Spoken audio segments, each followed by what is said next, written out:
Ang intense ng mga kaganapan ngayon sa abot kamay na pangarap sapagkat magugulantang si Zoe sa mga sasabihin sa kanya ni Justin.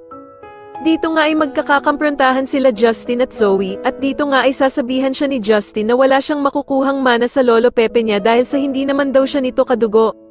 Samantala matapos nga ang ginawang pag-utos ni Don Pepe kay Kin ito para hanapin ang kanyang apo, ay malalaman niya ngang buhay pa ang anak ni Giselle. Gagawa naman ng paraan si Giselle para makausap ang kanyang anak na si Justin matapos nga nitong malaman na buhay pa pala ito na ang akala niya ay namatay na. Kaya naman ay magpapasama si Giselle kay Annalyn sa isang restaurant para makipagkita sa anak niyang si Justin. Samantala ay mapapapayag naman ni Justin ang ama niyang si Eric dahil sa Pasko naman nga daw kaya naman ay meron siyang ibibigay kay Giselle na siguradong pag nakita daw ito ay tatamaan siya ng sobra.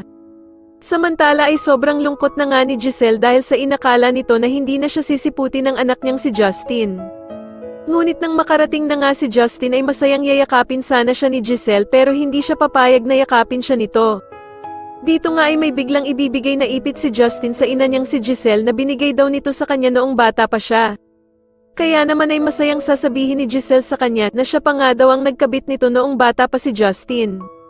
Pero ipapamukha ni Justin sa kanyang inang si Giselle na nagpakilala ito sa kanya bilang Tita Giselle. Kaya naman ay mag-iiyak si Giselle at sasabihin nga nito na pinagsisisihan na daw niya ang lahat ng nagawa niyang ito kay Justin.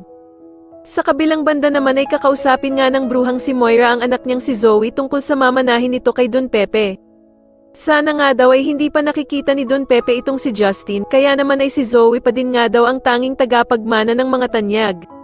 Sa tingin nyo sino-sino nga kaya talaga ang pamamanahan ni Don Pepe ng ari-arian niya, mas lalo na nga talagang nagiging exciting ang mga susunod na kaganapan kaya naman ay mas lalo pa nating abangan ang mas lalong gumigandang abot kamay na pangarap. Maraming salamat po sa inyong panonood at sana po ay masubscribe nyo ako. Maraming salamat po.